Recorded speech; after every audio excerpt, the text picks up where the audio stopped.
I'm really glad to have the chance to have this discussion about some somewhat random topics about test-driven development.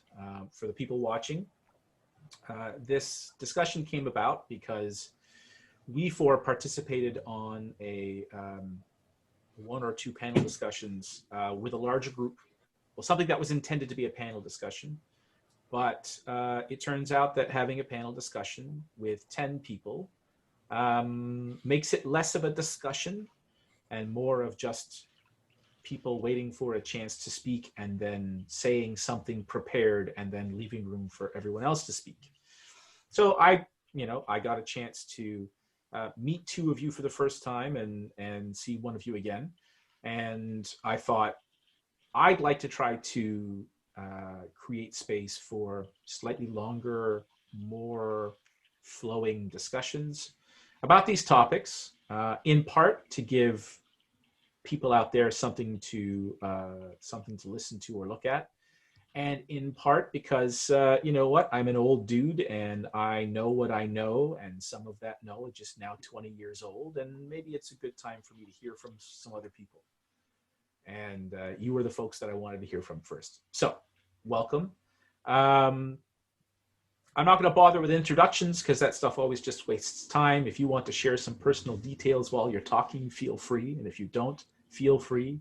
We see names on the screen. And if anyone wants to contact us, then they can contact me at ask.jbrains.ca and I will forward the message along. So I thought it might be wise to talk about a concrete programming-y angle first, because many programmers are impatient and expect some hard, concrete, technical content first before we talk about the stuff that matters more. So I am curious about how we might start the discussion regarding trying to do test-driven development in the front end, whatever front end means these days. This is one of those areas where my gray really shows, because in my day, it was so much simpler. Everything ran on one machine in one process. The database was the worst part of my day. And that was the first thing that I used as an excuse to learn about the merits of separating parts of the design, and perhaps even about treating the database like it's not the center of the universe. One of my first articles, popular articles, was called Persistence Last, where I shared my experience of test driving a system, well, a feature, a handful of features, using the sort of growing object-oriented software guided by tests, client-first design with mock objects approach, having a repository interface, getting all that working, and then at the end, writing the adapter that talked to the database and, you know, did the select queries and the updates. And I had absolutely everything working and wrote the database part last. And then when I put them together, they just worked. That's what I remember. That's what it was like for me. So I'm curious what, one of the questions that goes into this is sort of, what is the scope of so-called unit tests when we do this kind of work? I have some ideas, but I'd really like to know what kind of experiences you've had in trying to figure out how. I presume this use of unit tests really refers more to isolated, solitary, focused tests, whichever term you prefer, being able to check one part of the code without running all of it. So what have you tried? What have you done? What do you like? What do you dislike? Share your experiences. Go. So with my current work, so I work at GitHub right now. I guess I should say who I am in case people are listening to this.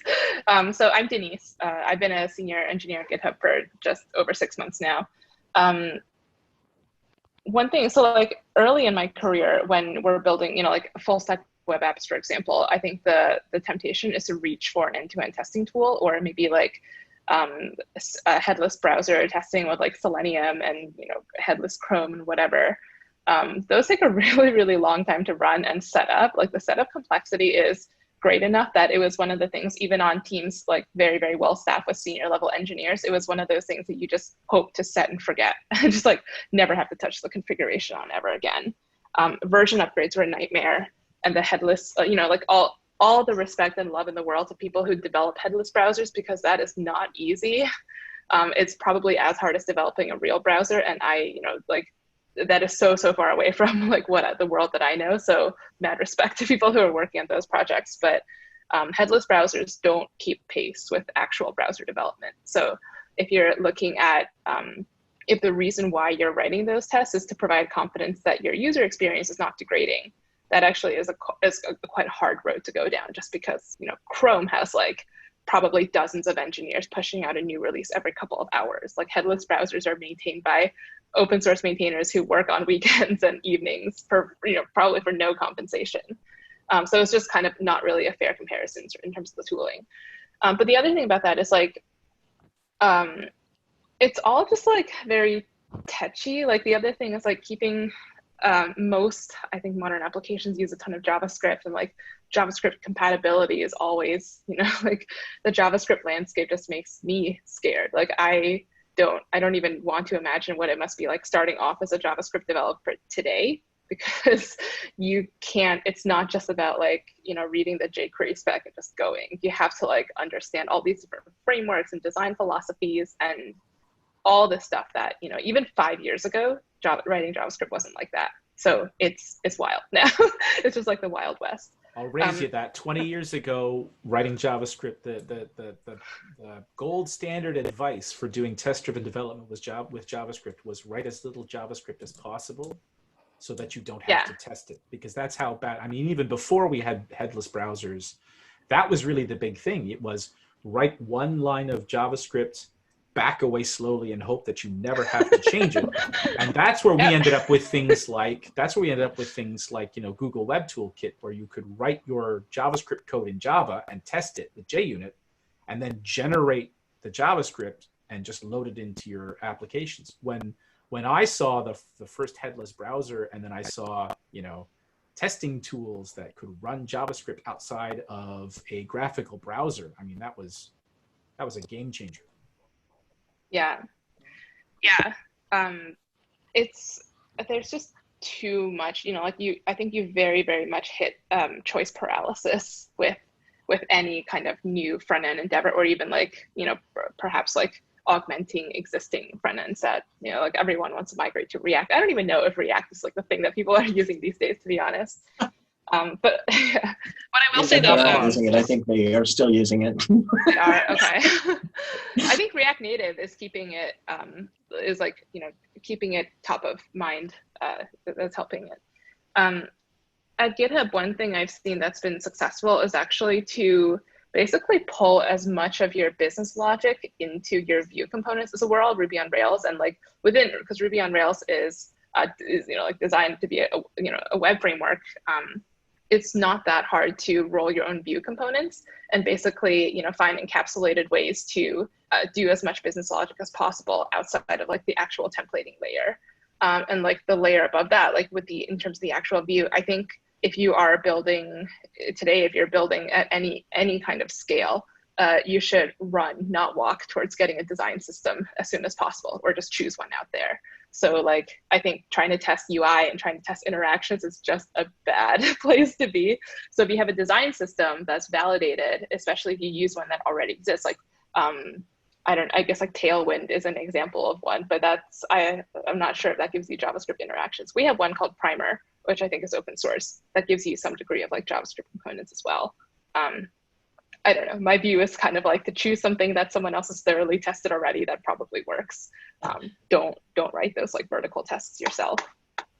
Well, I think that really stems to when you're working in a JavaScript environment, the DOM interaction is a hard part of it, like recognizing what needs to happen. And I think one of the things that has helped more in recent times is this shift from more imperative frameworks like jQuery to more declarative frameworks, and that has allowed us to model something, test the model, and then leave it up to somebody else to ensure that the model effectively translates to something that happens properly in the DOM. At a minimum, making that translation purely mechanical really helps. If it's something where you can just you can describe once. Here is how I turn a model object into, or here's how I can describe the changes that I want to make to the DOM in value objects in my programming language, and then mechanically turn them into actual DOM changes. That's exactly how we used to handle shuttling, SQL query parameters, update parameters into SQL statements, or how we would map the data types from SQL back into our programming language. That part needs to be mechanical, by which I mean nothing to do with your domain, nothing to do with your application, purely universal translation. That way you can build it separately, test it to death, and then trust it and never look at it again until someone changes a database driver, or, as Denise points out, browser pushes a new feature, HTML makes some change, fixes some bug, any of that kind of stuff. I had the best experience around 7 years ago. I was working with an apprentice, and we were setting out on a new product, and we had the luxury of this being our product, and of course starting greenfield. And one of the very first things that I made a rule is that your JavaScript tests do not run in a browser, period. And that forced an aspect of making that pure code in a testable way, able to TDD it because you were decoupled from all of the external concerns. And but one of the things that caused challenge is this world of the browser moves so fast, the UI technologies and all of it. To keep up, you have to learn it. How do I use React? How do I use Angular? How do I use these things? And when you go to the learning resources for these things, they give you examples that I think set you off to a bad usage pattern. They'll teach you React by showing you how to build this React component in a certain way. And then as a result, everybody learns it that way. And that's the way they do it. And that becomes anchored as how you build React applications. And I wrote a post a while back where I was trying to draw that difference between use this pattern to learn the technology, learn React, learn how to build the components. But don't code your application that way. Find a better way to separate those ideas and give yourself the better possibilities. I had a chance to work on React application about 2 years ago. And that was the first time I learned React. And yeah, out there, the articles, the tutorials, they're saying, this is how you do React, this is how you do Hello World. And then I was like, okay, how do I test this thing? And back then, the library that was available, there were a few libraries, and the library that we used in my team, it tests the React components very tightly in a way that, so for example, if we have a to-do list application, for example, and then we have like, this is the page and this is the component. Inside this page component, we have some sort of form where people can type to-do item, and then they can push a button, and then the to-do item will get added to the to-do list. So in that one page, we have a few components, and inside the component, we may have even smaller components, so layers of components in React. And when I learned React and learned how to test React applications, we test everything down to the smaller components, and in a way that is very tightly coupled. The tests are very brittle, and it's very hard to refactor the code without overhauling the whole test. In a way that I started to think, okay, and if it's not front end, say if it's back end with business logics, then it will feel like we are testing the private methods, for example. We're testing too deep, we're testing too low, and it becomes too fragile and tightly coupled to the implementation. So they start out because we tested the implementation instead of the behavior. And recently, there's new test library called React Test Library. It's very intuitive. It's called React Test Library. React Testing Library, I think. And it really encouraged people to test the behavior instead of the implementation. And an example, I think they said, okay, so if you have this to-do list application, then in the test, it will say render the page, and then user types item A into this test input, and then user click this button, and then expect that item A shows up in the to-do list. So it's very behavioral instead of testing that this page renders and then this page pass in certain props to certain components, and that components then pass more props into the smaller components, which is just too tightly coupled. So it's good as in there's an evolution on the front end side because a few years ago people just say unit testing in front end wouldn't work. It will never work. It's too brittle and it's testing too low, and we shouldn't ever test the front end. We should just write the implementation and just see it on the browser because it's very easy to see on the browser.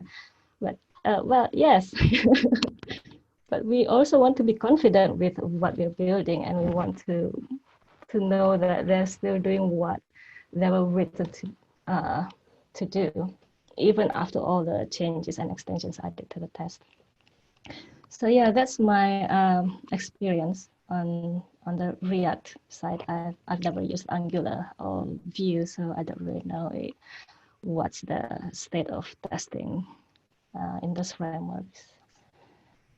One of the patterns that I've noticed that helps a bit in this area is in sort of recognizing the different goals of different tests that involve the user interface.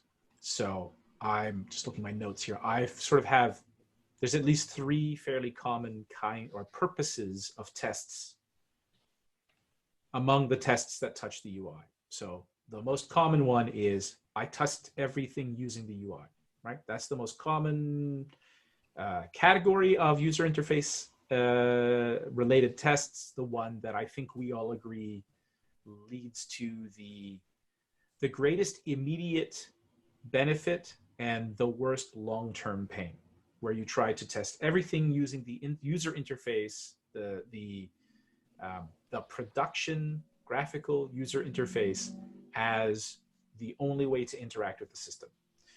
The second one is actually testing the UI separately from the rest of the system. One of the first things you learn, so after you do the first one for a long time and you feel pain and suffer, then you learn, okay, what if we put a big division between the user interface and the rest of the system? And Rails, for example, when I first looked at Rails, that was one of the first, RSpec Rails was one of the first libraries that I saw do a really good job of promoting, at least writing your render the UI tests completely separately from the source of the data, right? Building that pattern of the typical web style model view controller pattern where you render a page by giving it all the data that you want to put on the page, and it does the equivalent of mail merge, for those of us old enough to remember when you used to do that with word processors. So then your view tests no longer know about the source of data. They don't care where the data came from. They just know that there are values that I want to put in certain places. I want to put customer details here. I want to put order items here. And I don't care where that data came from. So in my tests, I can make it come from anywhere. And a lot of people, I think, do that fairly well, maybe not enough. And maybe they underestimate the value of that approach. But I think the people that we work with, if they have felt any real pain with their UI tests, they will realize that this approach is helpful, and they will probably do it at least some of the time. The one where I continue to see people make mistakes is that they don't make a distinction between testing their UI and using UI tests to document and understand how the UI toolkit works. And they end up using their UI tests for some combination of my UI is correct, and I'm demonstrating that we understand how these widgets work, or how to make a pair of these widgets talk to each other. The classic case is something like, if the value in this text field is empty, then this button is disabled. Otherwise, this button is enabled. And I'm going to guess that we have all had the experience, both doing it and seeing it, that we write those same tests over and over again for all the different places where we need this behavior, and don't realize that there's an opportunity to write a test for the behavior between a text field that's floating in space and a button that's floating in space. I don't need to know anything about the page. I don't need to know anything about the surrounding components to write those tests. I can write those tests with pure behavior. Sorry, I can write them without ever having to render the page. And then the last step is, when I want to render this on a page, I say, well, the text field is this HTML element here, and the button is that HTML element there. And by magic, they'll interact with each other. And I don't have to test the view. I don't have to test even a partial template level of widget. I can just say, look, I know how to associate a text field with a button, so that the text field will determine whether this button is disabled or enabled. And I can put them anywhere with total confidence. And I don't have to write a test for that at all. I might have one test somewhere that just says, did we link them together correctly? Like if I can have a smoke test that just verifies that I got that right. But the details of making sure that the behavior between these two widgets is correct, those can be not only tests that have nothing to do with rendering a page, nothing to do with putting these in the DOM, on an actual browser window, but even those are tests that don't belong to my project. Those are tests eventually that belong to a internal open source library that creates these complicated components, and then somebody else can use them and drop them into their project. And all they have to do is say, this HTML element ID and that HTML element ID. This one's the text field, that one's the button, done. Yeah, that's your this design is what system. I do not see enough of. Yeah, I see that's kind of like a first step towards realizing the testing pyramid. The thing that tests the DOM and the UI is brittle. It's slow. So do it a couple of times for a Boolean value, right? And maybe this reflects some complex business relationship between these two ideas, like the state you're in and something else. And that, maybe there's 300 permutations and combinations of that. Well, test that down in the code. Don't do that through the UI. That'll be super fast. And then let the UI, it's like, when I talk about it, I think about the Swiss cheese model of testing, right? You look at the block of Swiss cheese, you can't see through it, but you know that testing the Boolean value of that checkbox is not going to verify that the application works at all for a purpose, right? It has to be the combination of the tests you've got up there at that level and the test you've got over there at that level, and then the test you've got down there across that level. And together, they give you the confidence to ship, right? Yeah, I would add to that I think if I was, so I currently am lucky enough to live in a world, to work in a world where we do have a well-established design system, and there's a dedicated team of front-end experts, designers, and accessibility experts, which is super awesome to see at a company who build these components. And all I have to do is like go to this internal website, copy and paste some HTML, and just change, you know, if it's a form, for example, I have to change the location where it's being posted and maybe the method, and that's pretty much it. Other than that, I don't have to write CSS. And I actually, like, as a full stack developer who's not on the design systems team, I would actually consider it a failure mode if I had to write CSS like manually today, because I don't have any good way of validating that's going to work across all devices. Like, I don't know. I don't even know, you know, like modern, like all the Flexbox used to have like 1 or 2 things 5 years ago. And today there's like 16 different ways to do Flex. And I'm just like, what is all of this? Like, but I shouldn't have to learn it. Like, it shouldn't be my job to be an expert on all the different, you know, Flexbox tags now. I also have a kind of spicy opinion that if you are spending a lot of time like maintaining and fixing UI tests, it actually might be cheaper to just not test it and let customers tell you if things are broken, and then just fix it when that happens. Because that's like the same amount of time that you would spend fixing the tests and argue with a validated, you know, business need. Yeah, obviously you shouldn't try to break things so badly that the website becomes unusable. But if it's something like, and I can't submit a form field, like that's not really, you know, that alone, the world.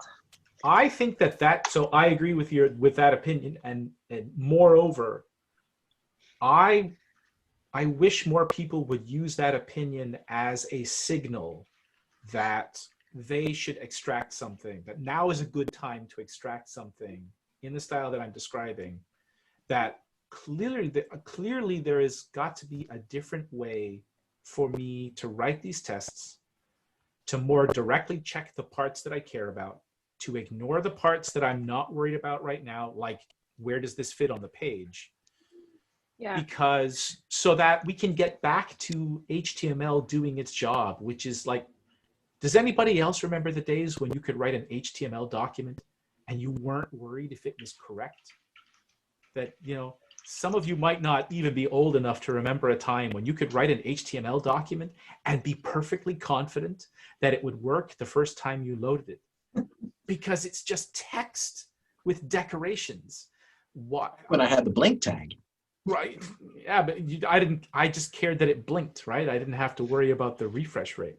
But my point is that when you have, so Denise, when you talk about building on top of the design system, that's actually not something that I was aware of before the term what I really get from it is this feeling of moving back towards, when we write the HTML page, we can't get it wrong. Like it might look weird, but if I put something on a page, I just put it there and I'm confident it works. I don't have to worry about, I don't have to worry about whether my bold text is going to be bold, but I've used Chrome on Linux where I've actually had font problems. So that just means something horrible is going wrong. But trying to move back in that direction. And I would hope that people would use the opinion you just articulated as a signal to either figure out, to make the decision. Should I figure out how I can write those smaller tests and then ask someone like us who has the experience and can show them? Or have the courage to say, this testing is too expensive, it's not worth it. I would rather pay an army of beta testers, or I would rather find my most trustworthy customers and give them some perk in exchange for early access program. Exactly, right. Or any of those kinds of purely psychological tricks that take the pressure off us. At the same time, I hope that people realize that there are 2 options there, not just one. I worry just as much about the people who think that their only other option is to throw the tests away completely and stop trying. There are other ways to write the tests that allow them to focus on, I check the parts only that I care about, and I run the parts only that I care to check, and the rest go away. Well, I can't do that. Well, yes, you can, because this dependency is in the wrong direction. that dependency is in the wrong direction. And that's why you're forced to put it on a page and render the whole page in a graphical browser on the right operating system in order to check it. Or you could just do it in JavaScript with this.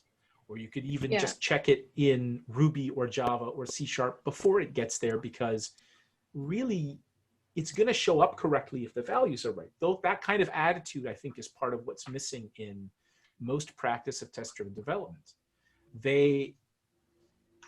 Programmers do not see the difficulty of the test. Not enough programmers see that the difficulty of the test is telling me to change my design. I think that's a centerpiece of really any of these discussions we could ever have about test-driven development. I think we'll come back to this one topic, that the pain that you feel in the test is telling you, look here and change something about the design here, and 95% of the time you will like the change. And if not, then just throw the tests away. You said a thing a little bit back. You were talking about HTML and in that state where, like, I want to do a thing, but I'm afraid I'm going to do it wrong. Right? And isn't that a special moment? When you think about that, and you were there for certain reasons, and when we do TDD, it's like you have to find a place where that doesn't hold you back, don't you? Yeah, and actually that really, so certainly there's that. I mean, I call one of my blogs the Code Whisperer, because it was good marketing in the early 2000s. But the idea was your design is telling you, your code is telling you how it wants to be organized. Your job as the programmer is to listen. I'm going to use this as a way to teach people.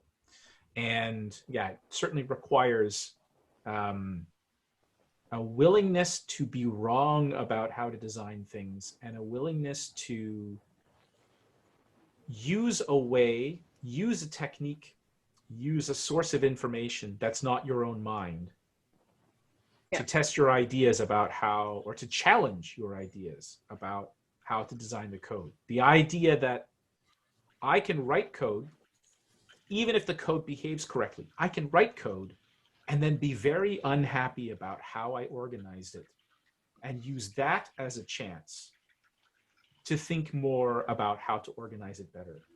And not even necessarily to say, now I know how to organize it perfectly, but even to be willing to say, and if I make this little change and this little change and this little change, it's a little bit better. And then if I do this, it's a little bit better. And maybe 3 weeks later, a month later, 2 months later, then you look at it and say, I'm finally happy with it. And I didn't imagine that happy design 2 months before. I followed some simple principles. I remained persistent. I allowed it to happen. And then something wonderful happened. Now I'm curious, because I'm trying to remember who it was. So one of you learned programming with TDD, right? That was me. Well, that was you, Denise. Okay. Yeah. So when you hear stories that we tell about weird habits that programmers have because they learned without something like TDD, some kind of evolutionary design approach, like, do you even relate to that? Does that just sound foreign to your experience? Or do you now have enough time spent with unfortunate programmers who had to learn programming first and evolutionary design second, where you kind of relate better to that strange feeling in their head? So I think it's an interesting one, because I would say that I didn't really understand evolutionary design until a few years into my career. None of that clicked early on. When you're learning to write tests alongside your code, like, one of the recurring sources of anxiety in the people in my course was yes, like I understand that tests make us, feel more confident about refactoring. And it was great to like be able to learn how to do, larger scale refactorings, like kind of lay out all your inventory on the table and then put the system back together. Like you learn that a lot earlier on if you have TDD in your toolkit early on. But I think one of the worries was like, well, I don't know what a good test looks like. So like you're struggling simultaneously. I don't know how to structure code. I don't know how to do design. And I also don't know how to properly use a tool that's supposed to make me be better at these other things. So it very much felt like, I don't know, kind of like learning to roller skate at the same time as you're trying to learn to walk. At the same time as trying to learn how to build roller skates, I guess. Exactly. Yeah, exactly. And you're just kind of like, go. But at the same time, like, I think, because we, from day one, we were kind of, set off with this open-mindedness to learn hard things simultaneously. That gives you a kind of fearlessness and open-mindedness that you sort of bring into your first few jobs with you. And interestingly, like in my first job, it was me and two other, like developers who had a little more experience than me, but fundamentally we were all junior developers. And I was the person being like, hey, we should TDD, like we should maybe like have some unit tests. But I definitely didn't really understand the evolutionary design advantage and like that whole, I guess like set of use cases for TDD until probably 2 or 3 years later. And that came about because I got super lucky with pairing with more experienced TDD practitioners who are like finally able to explain, oh, okay, so like, you're testing too close to the ground. You need to like, explain the difference between acceptance testing, black box testing, inside out, bottom up, like, all these different approaches. I'm so thrilled to hear you say that, because one of the centerpieces of my teaching is to use writing tests as a mechanism for learning these ideas, because you get so many examples, so many opportunities to evaluate good, better, bad, better, bad, worse. That some people have this impulse to try to learn to walk, learn to roller skate, and learn how to build roller skates all at the same time. And they don't give themselves the opportunity to focus on one part. And so I'm really happy to hear that even for someone who grew up with these ideas, that first it took a few years of daily practice before you felt ready to seriously understand and explore evolutionary design. That you spent those 2 or 3 years just focusing on getting things working and gaining confidence that they work, and using tests as a source of that confidence. Because although I think the real benefits of test-first programming happen in that second stage, at the same time, I don't want anyone to have the feeling like they should be able to do this on day 1 or even on day 100. There is no rush.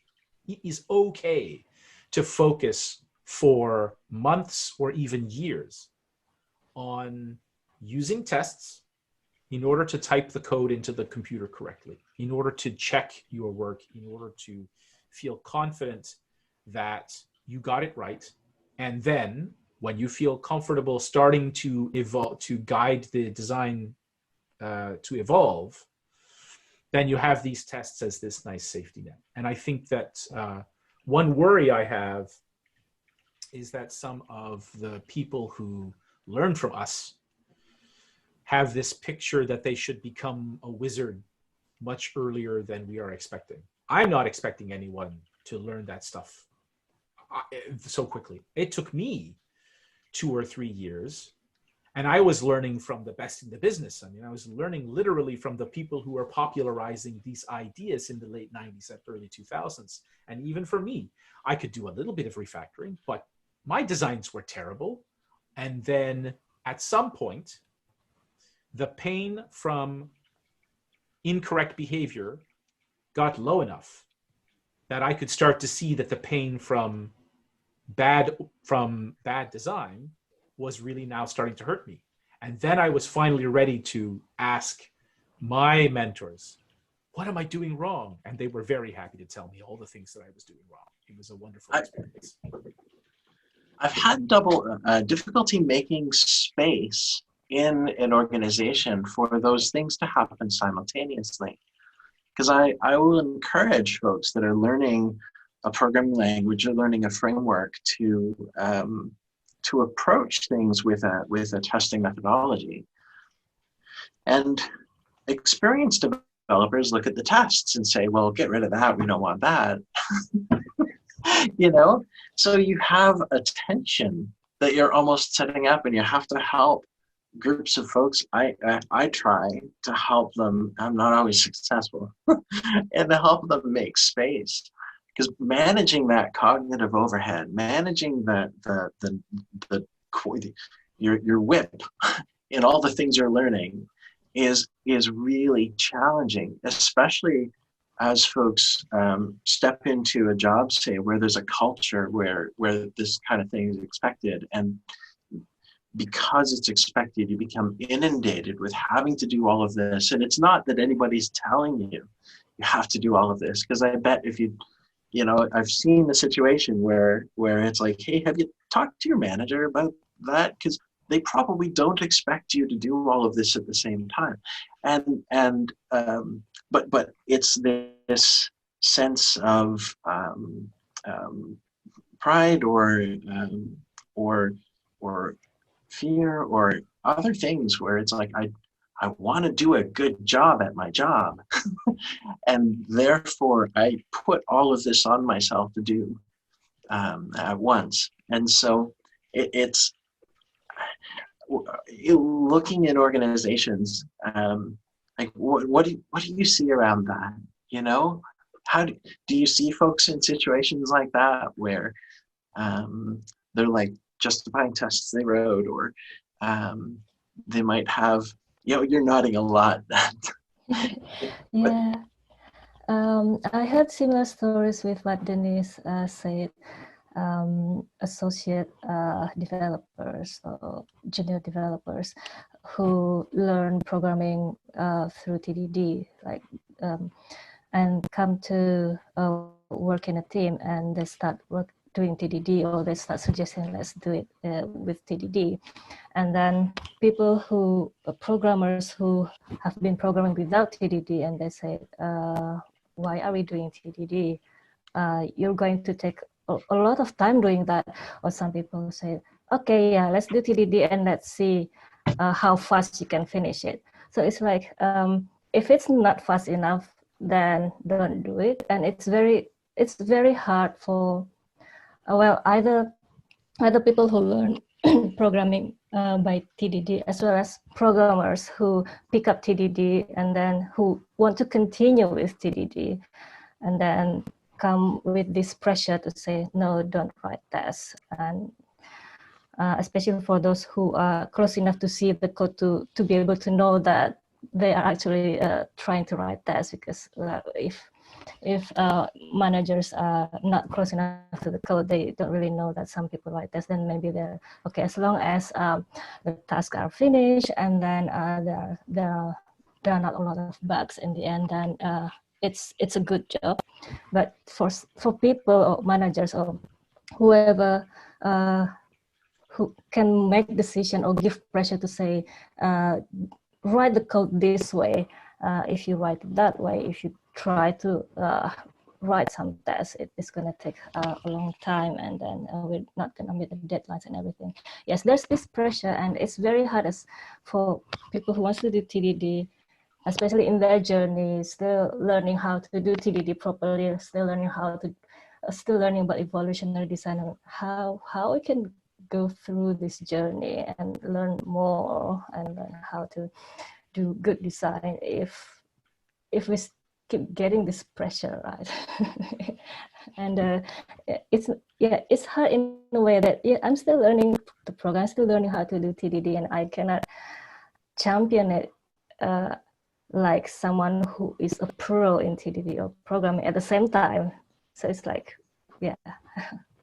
This is It one of gets a those bit things hard. that bugs me a little bit because the language, the words that we use to describe it are not quite right. I understand what you mean. We understand what you mean when you say and it's not just you. I wrote an article a few years ago called "The Myth of Advanced Tdd." It doesn't exist. There is no such thing as advanced TDD. Once you reach the point where you recognize the value of the feedback from the tests that affect your design decisions, when you reach the point that tests guide you how to reorganize the code, that's it. There is no more. Everything else is now just practicing that in 14 different contexts with different languages, where you have different trade-off decisions, where you have different tools for removing duplication. We remove duplication differently in Java than we do in Elm. But there's no, if you want advanced testing tools, then that tells you that there is a failure in the design. Maybe that's too judgmental, but I think you kind of know what I mean, that those advanced testing tricks are there because there is some dependency in the design that is standing in your path, and for some reason you do not feel willing to move it out of your path. So if I'm going to accept this unhealthy dependency because there is some framework that we are forced to use because, you know, as Denise mentioned earlier, the cost of fixing the dependency is a lot higher than the cost of living with the dependency. So then you just pay an army of people to check it for you, or you make it an early access feature. But I think where programmers make the mistake is they don't even see this loop at all. That's where they get stuck in trying to practice TDD, that they stay in that stage where they see tests as a way to tell them that they wrote their code correctly. And they don't reach the point where they see that the tests are telling them how to reorganize their code. And that's the part that is advanced. The part that's advanced for me is building this rich library in your mind of, if the tests feel bad in this specific way, then I'm going to look for that bad dependency. If the tests feel bad in this specific way, then I'm going to extract something in this specific direction.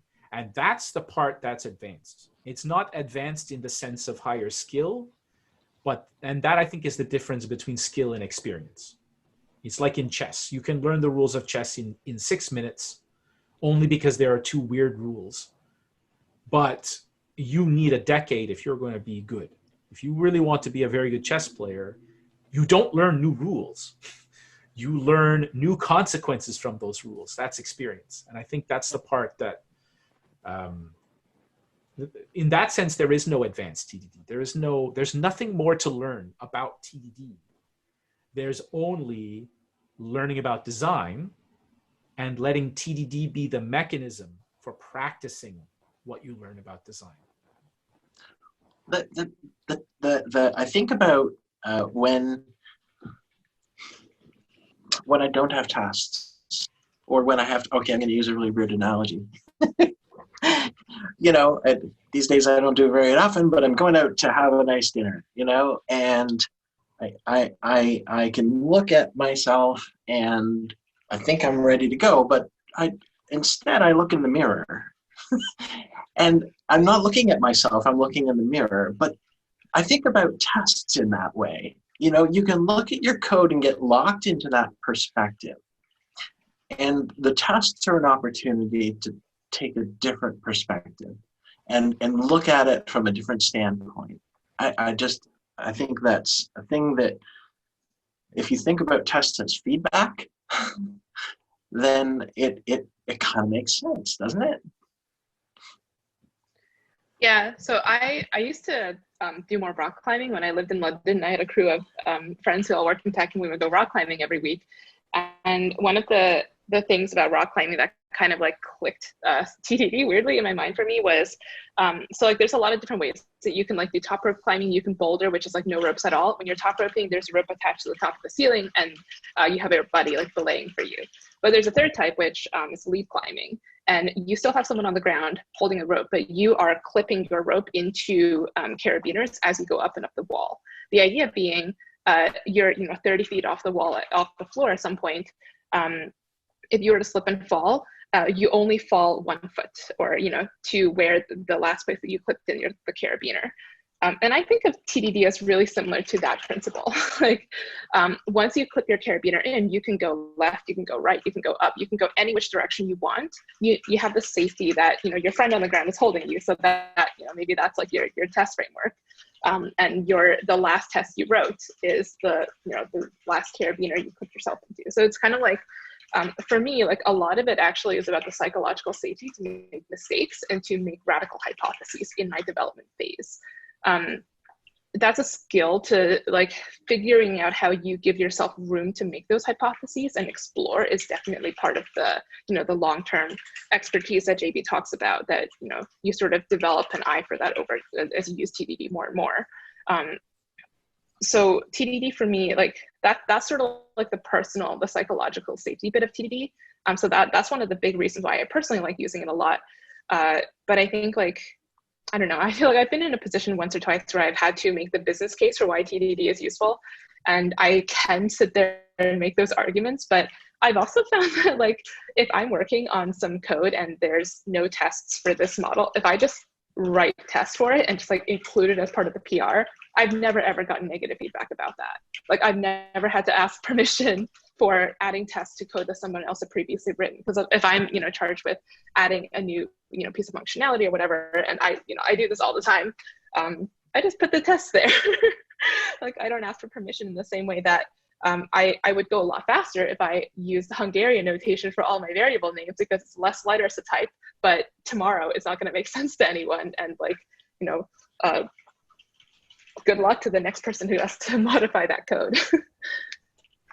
I really just want to add that literally that ratchet effect that you talked about was one of the central metaphors in one of the first training courses that I offered on test-first programming, and that we literally used rock climbing as the metaphor for that. That in the worst case, you can only fall a little bit, and you get to choose how far you're willing to fall at every step. You can adjust that to your level of risk, but it turns out you don't that have to most clip people, every single one if you don't want right. to. But most people, most of the time, find it helpful to at least spend a year or two clipping at every point until they build enough confidence. And actually, this is a bigger thing that I've noticed as a pattern that, in the beginning, we start writing tests because we're afraid of making mistakes. Then we notice that they help us recover from our mistakes sooner. So then we fall in love with the idea and we use it as the primary way of recovering from mistakes. At some point, we recognize we are not just recovering from mistakes. We are, in fact, avoiding mistakes. And then the strange part comes when we start to feel like, I don't have to write tests to avoid these mistakes anymore. I know that when I make a mistake, or if I am worried that I will soon make a mistake, then I write more tests. And when I am confident, I've done it 1,000 times correctly in a row or whatever, then I can write fewer tests. I know that I am taking some risk, but I know exactly how to recover. And the way to recover is, when you get in trouble, just write more tests. If you worry that you're going to be in trouble, write more tests. Right. Or you can even just revert and say, well, I am used to making steps that are this small. I can just undo. It's no problem. Yeah. And so I've noticed this pattern. Yeah, I've noticed this pattern a lot in everything. I do something and I worry about how well I do it. And then I find a practice that helps me gain confidence. And gaining confidence it doesn't just come from following the practice. It comes from, what did I learn while I followed the practice? And then after some experience, after some time, after my confidence is high enough, I don't have to do the practice all the time in order to get the benefits. But I follow one simple rule. When I start making mistakes, I follow the practice more. And then human nature will encourage me to be lazy or to be overconfident or any of those judgmental things. But I will naturally feel pressure to stop following the practice so closely, because I know that when I make a mistake, I know how to recover. And I feel confident that if I make a mistake, I will volunteer to do the thing that helps me. Nobody will need to convince me once again that it'll be helpful to write tests. Nobody needs to remind me. Maybe you need to remind me to do it. And then I'll go, ha, ha, ha, yes, I was stupid. And then I will start writing tests again. Or I will start taking smaller steps in refactoring or whatever it is. But I build this self-regulating system where I only have to follow one rule, which is when you start making mistakes, do the thing that was your discipline. Writing tests, refactoring in smaller steps, whatever it is. And if I have this, I don't have to do anything else. That is enough. Even when I follow that rule often enough, even I gain the meta confidence that I will choose to follow that rule when I get into trouble. So now you have a self-regulating system inside a bigger self-regulating system. And that's when you become the wizard. That's when when you do things, you behave correctly. In difficult situations, you take smaller steps, you think more carefully, you write more tests. And when things are going well, you don't worry so much. You're looking at the road, but you're not terrified by the road, and you can go a bit faster. And the good news is, unlike rock climbing, the good news is that if you make a mistake, not that much bad happens. In the worst case, you go get reset hard and everything is fine. You're not going to break an arm. You're not going to, end up in a traffic accident, that kind of thing. And I think sometimes we programmers forget to use this as a source of confidence.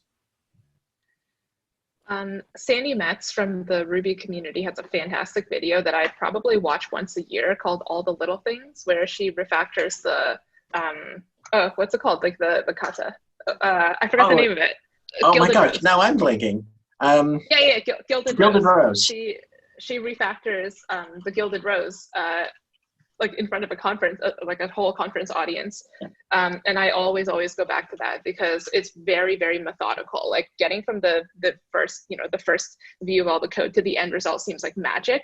But really, she went through a series of very, very small discipline steps, one of which involves like restructuring the test, make sure the tests are readable. And then she does other things like expand out the conditionals, kind of like lay everything out on the table, take inventory of what you have, and then make sense of it.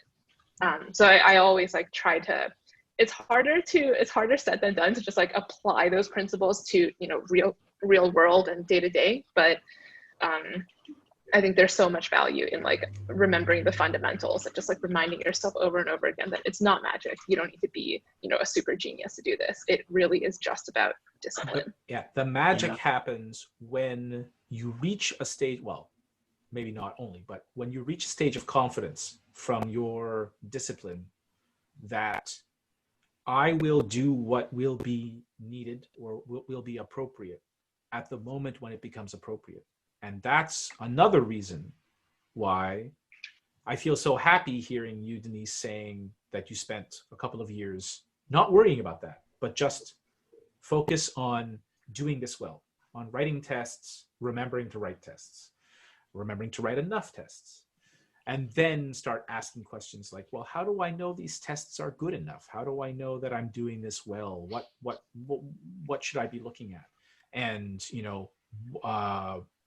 what does it mean when these tests are nice, but those tests are annoying, or any of those kinds of things? That I think this is, again, on the one hand, I want people to have the feeling like they can learn how to do this. I was not born with it. I tried very hard to read it all from books. It didn't work for me. I had to practice. And I wasn't even paying attention to when it started to happen. It just started to happen. And I think that's one thing that maybe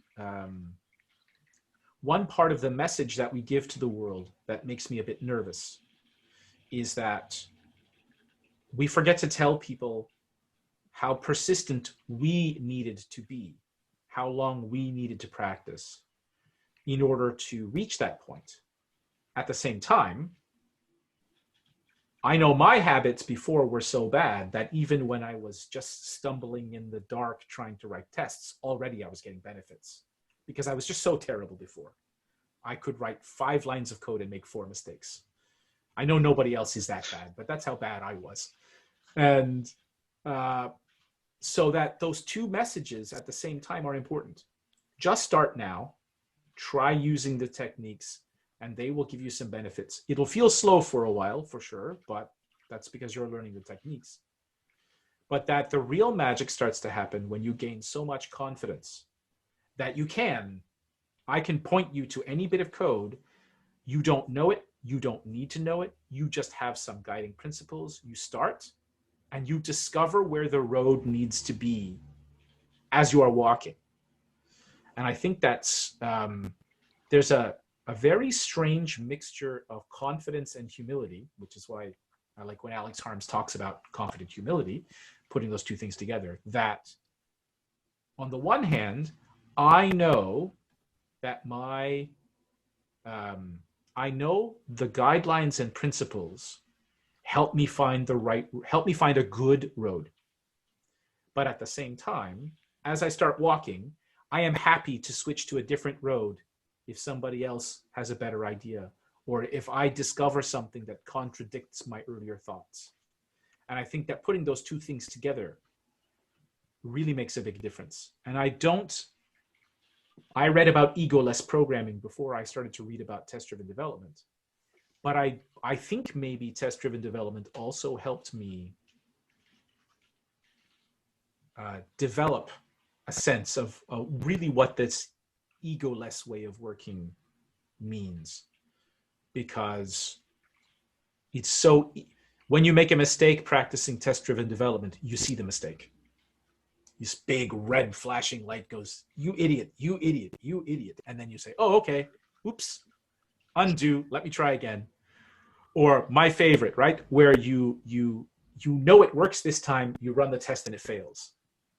And then you change something, you say, no, or the opposite. I know it works this time. Exactly. I know it works this time, run the test and it fails.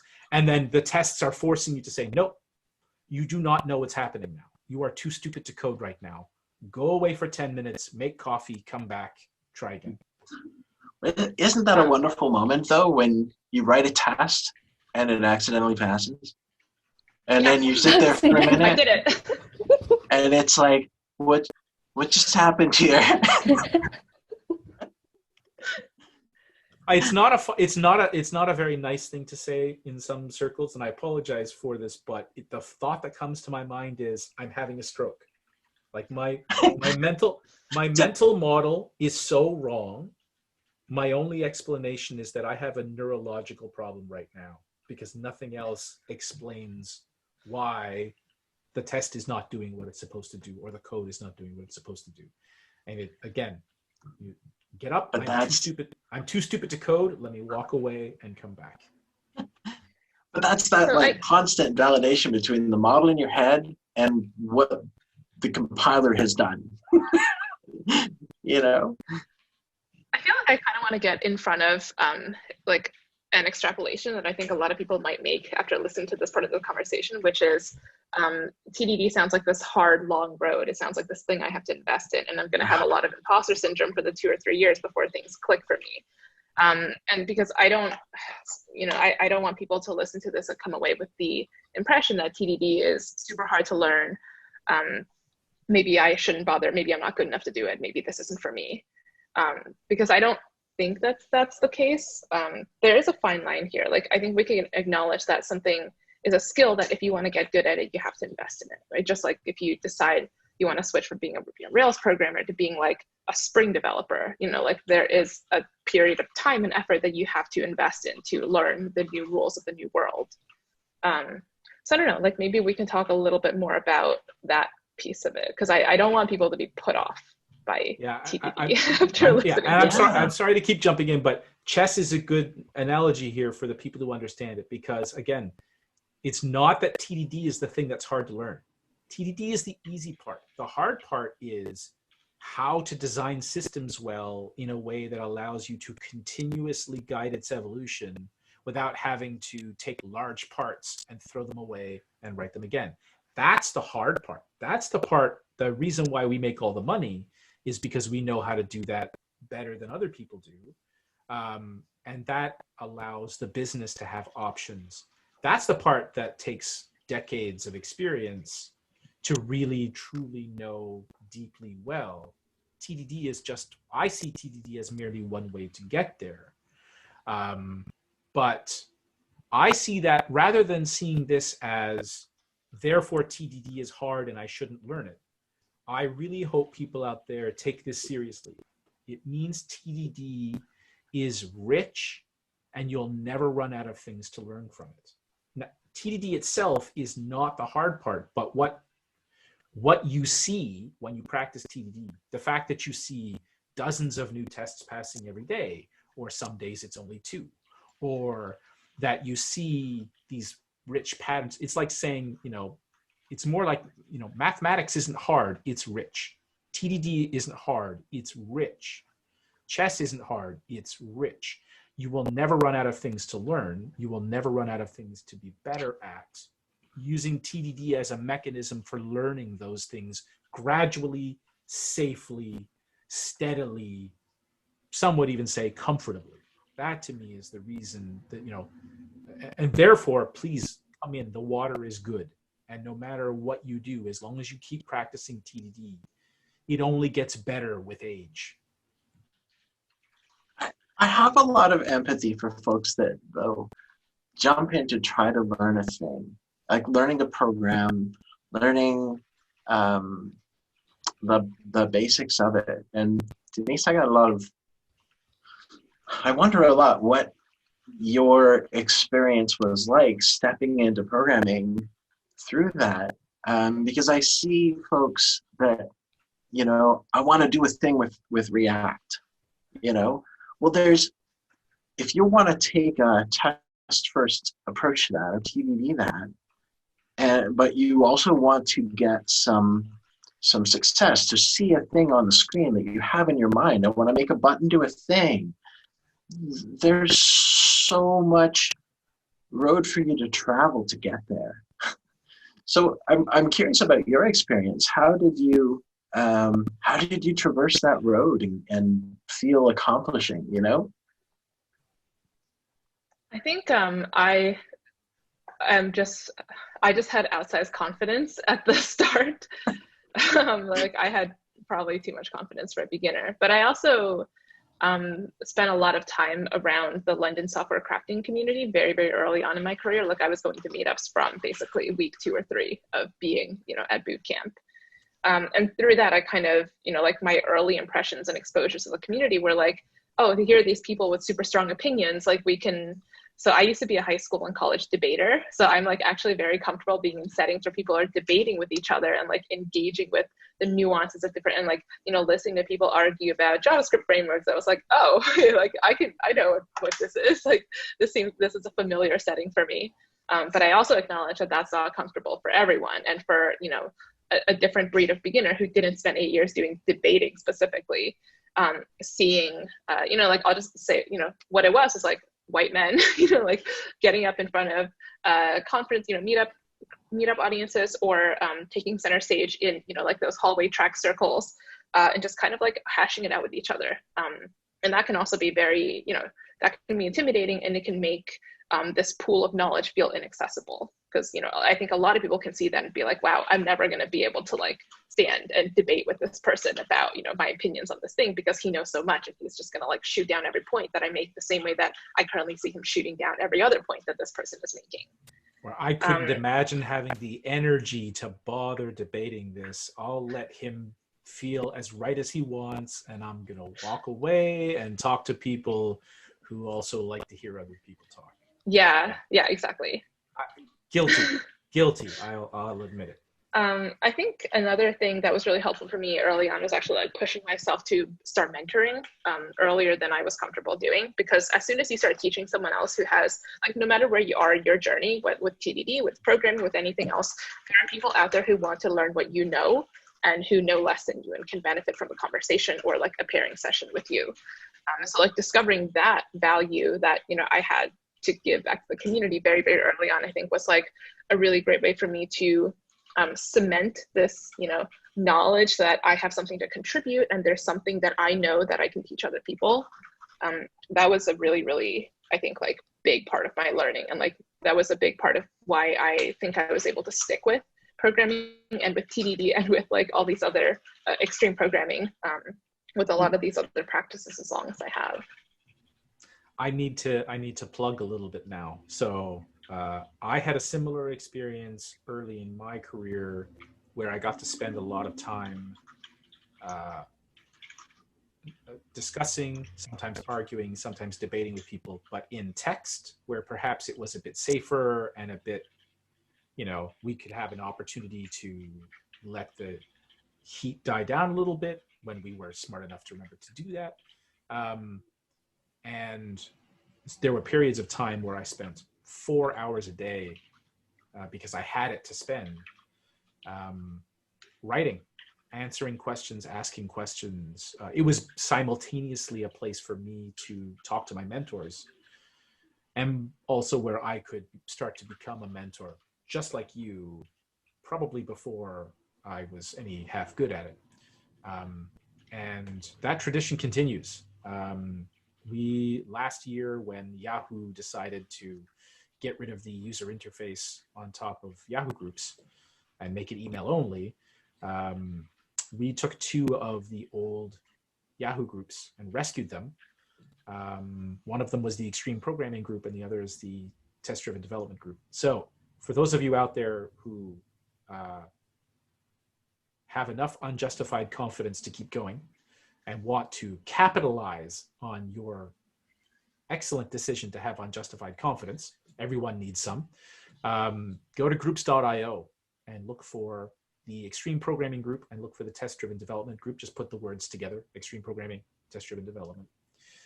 And not only do you have a handful of people who are still participating, but you have 20 years of accumulated wisdom in the archives. Literally. The message board started in 1999. And if we could get more people to hang out there, then we would get more people to hang out there. So that can be one of the ways to, you know, get a little bit of this hallway discussion feeling without feeling the stage pressure to perform in front of a local audience and to worry about whether you are going to be able to match wits with whatever annoying human happens to be there, or as a way of being able to discuss and debate these things where you get to participate on your own terms and you get to show people just how smart you are too. And also fail in public in a way that shows you that the world's not going to end if you fail in public. People need to see that. Pardon? People need to see failure. Yes. It's so important. I feel so much better about the fact that I got comfortable failing in public. Also a reason to write tests. You get to fail. You get to fail in private as well. It's great. I echo what Denise said about mentoring early on. I started programming not with TDD, and I picked up TDD a few years back.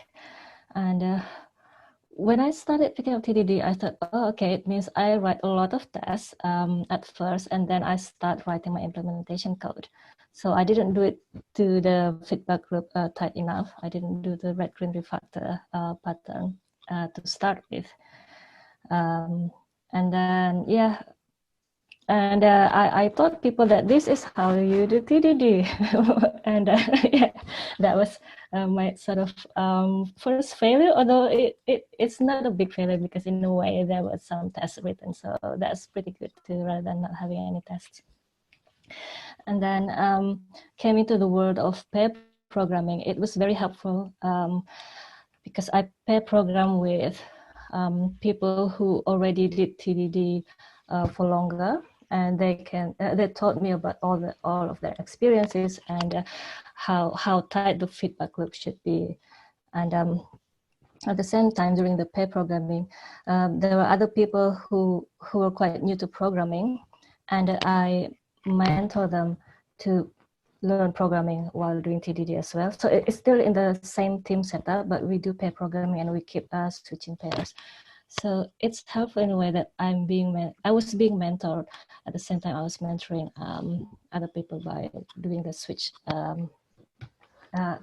of pair programming in the team setup. So yeah, because the only way to teach people or mentor people is if you have enough conviction, right, that this is the right thing to do. Even if what you thought the right thing to do was wrong, at least you think it's the right thing to do. Then you can start teaching. And that way, it's very hard to go back to the old habit once you start teaching and mentoring.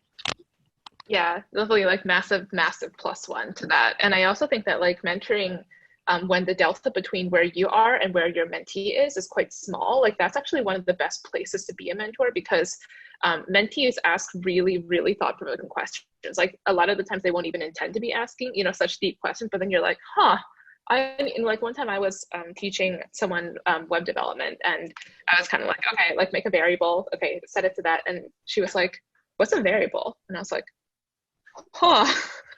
just kind of paused, and I was like, well, it's a location in memory. And she's like, okay, what does that mean? Really forced me to grapple with, a whole load of contextualized assumptions about something as, like I thought it was something as basic as a variable, but for someone without any of that shared context, it was actually a really fun, we probably spent like half hour, 45 minutes, just like going through resources on the internet and like basically learning how computers work together. And it was fascinating. Like I learned so much from that conversation when I was supposed to be the person who was teaching, but we both learned an incredible amount. And I think the same can absolutely be true with when you're, teaching specific practices or really like anything. Yeah, to go back to your concern about the imposter syndrome for a moment, I mean,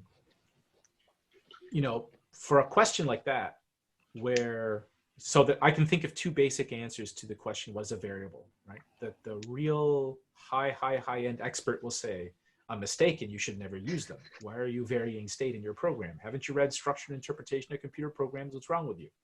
And I hope joking while they say it. But for the people who, like, for anyone out there who thinks that they are not ready to teach, whether it's framed as mentoring or whatever, like there are very few experiences quite as satisfying as someone asking you a question and responding by saying, I'm not sure, let's go find out. And that let's go find out, that line, I mean, that's, I'm going through something similar with my wife, Sarah, who's been picking up programming. She's not sure she wants to make a profession out of it, but certainly she's, she has a strong mathematics background. She figured I can learn this stuff. I might as well try. And yeah, we've had all kinds of interesting, very elementary discussions where I'm honing my explanations of what's the difference between the stack and the heap? What's the difference, what's the difference between pass by reference, pass by value? Why are these things pass by value and these things are pass by reference? Why is it better to return a value than to mutate an input parameter? Those kinds of things. And that was another one of those great experiences that I gained from those Yahoo groups in the early days, that I just really practiced explaining stuff. And I kind of got good at it. And I realized that I didn't just realize that I knew my topic, but I realized that I could explain things fairly clearly to people. And that itself is a skill worth recognizing. And you could think of that as kind of in parallel, it's another example of the kind of thing that happens when you just practice stuff over and over again. Like in TDD, if you write 2,000 tests, you're going to learn a lot about what makes a good test. You're going to learn a lot about which tests are important and when.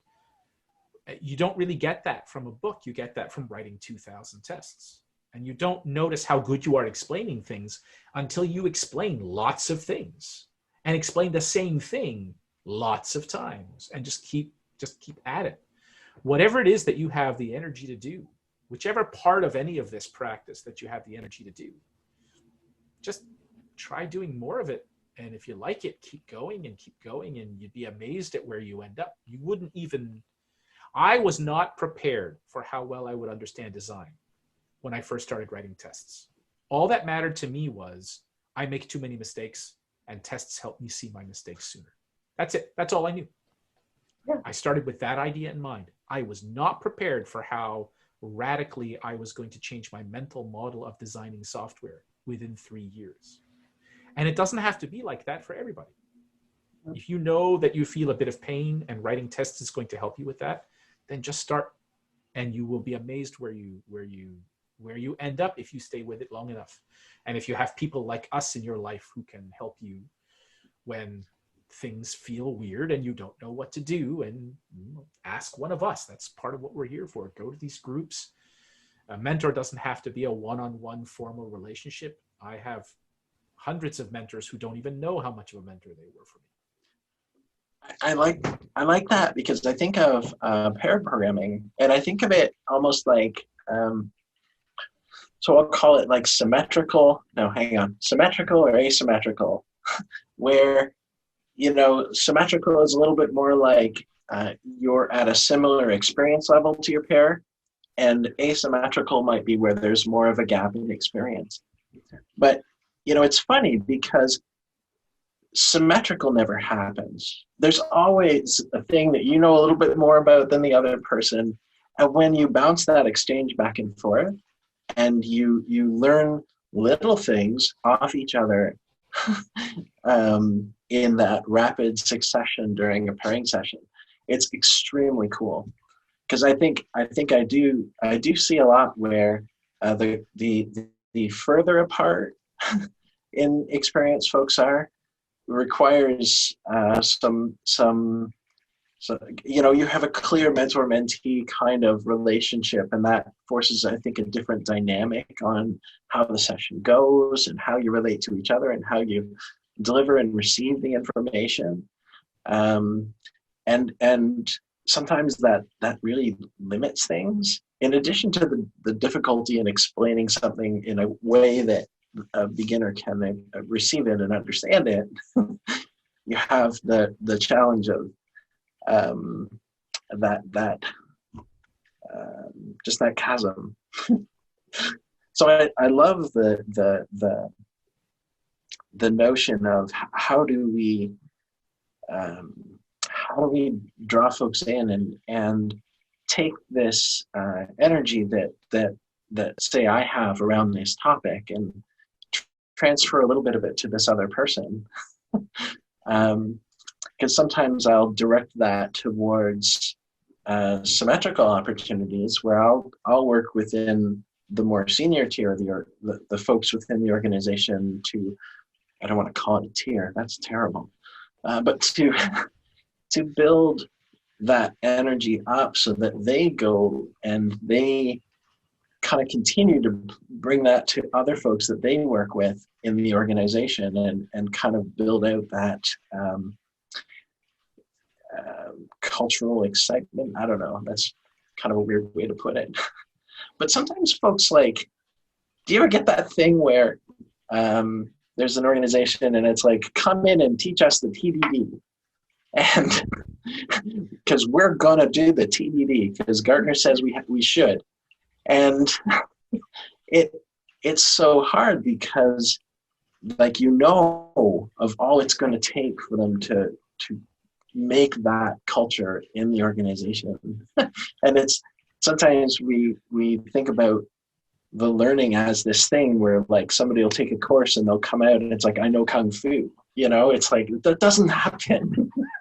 It's the continued experience with the other people in the organization to sort of draw those moments through and help you internalize because the practice is simple, but the discipline and the things that the practice teaches you over time, I find is where I've drawn the value. But I got value from it in the beginning, too. I just get different value out of it now. One thing that I think is kind of, and I know we're like almost at time, so I don't know how deep we can get into this, but like one thing I really value about TDD as a social practice is that there's this concept in social anthropology of like turn taking in cultures. And so like it's people waiting for their turn to speak. And there's quite a bit of research that shows that if you have, one or more marginalized identities, or you've been socialized to, kind of like make room for others, then turn taking organically is very, very hard. Like it's very hard to just jump in unless you're a loudmouth, overconfident loudmouth junior developer like I was, but most junior developers are not like that. Many developers who are people of color, women, like whatever, like are not, like that. So the curious thing about TDD is that it actually creates turn taking. Because, imagine you're playing with a senior developer. I remember many interactions with people who are far more senior than me being like, all right, I made this test pass. How about I write the test and you make the code pass, which is ping pong pairing that is also built into pair programming. And the same can be true, can be applied for mob programming. I feel like that's a practice that you've done at work before. You take turns making tests pass. If you're just straight up coding, like without tests, where are the seams? Where's the turn taking? So that's something I kind of really like about just having TDD as a tool in the toolbox. I know that Mike Hill, GPOP, for those of you who know him, he likes to frame it as having a conversation with the code, which I quite like. And I hadn't thought about it as explicitly as turn taking, but even when you do it by yourself, there is a feeling of almost of having two aspects of your personality taking turns. The one that is the part that wants to build things, and the other is the part that wants to challenge things. And making space, like programmers by nature are perhaps a little too optimistic, and they really honor the side that wants to build things, and they don't honor the side that wants to challenge things. Test-driven development invites them, even encourages them to practice the challenging part, to practice the critical evaluation part, to think more carefully about what they're doing. Not in the sense of going into the corner and thinking very carefully for 3 months and then coming out with the right answer. Not in the sense of wanting to feel fear and not do anything until you have it right, but to do the exact opposite. To teach the programmer, the person, that you don't have to get it right before you start. Indeed, it's often easier if you don't. That you will learn how to recover when you make a mistake. Eventually, they will no longer be mistakes. They will just be experiments with outcomes. You will always be able to figure out what the next step is. It will not always be easy, but you will always be able to figure it out. And I think that I feel like I want people to feel safety in that. I want people to feel comfort in that, in a way that maybe they're not used to.